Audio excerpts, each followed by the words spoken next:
When it comes to raising kids today, one of the things we tend to do is become helicopter parents, and we hover over them and make sure we keep them away from not only any harm, but even any slight or any kind of unfairness that happens in their life.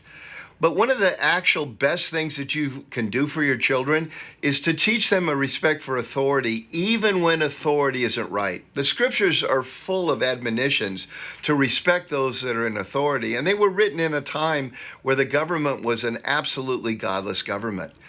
Now, one of the reasons you want to teach your kids the pattern of respect for authority, and you want to model it in your own life, is not only because the Bible tells us to, which in and amongst itself should be enough, but because it's going to have great spiritual fruit later on. I mean, think about your own journey with Jesus. There have been plenty of times where you have been confused about what in the world he's up to. In fact, faith is trusting him enough to do what he says, even at the times where his clear command doesn't make sense or doesn't appear that it's going to work. It's a response to authority.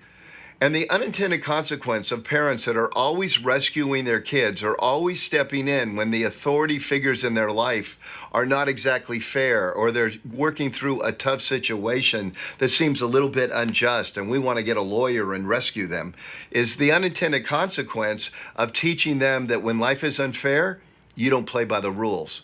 When life is unfair, you wiggle out and you go your own way.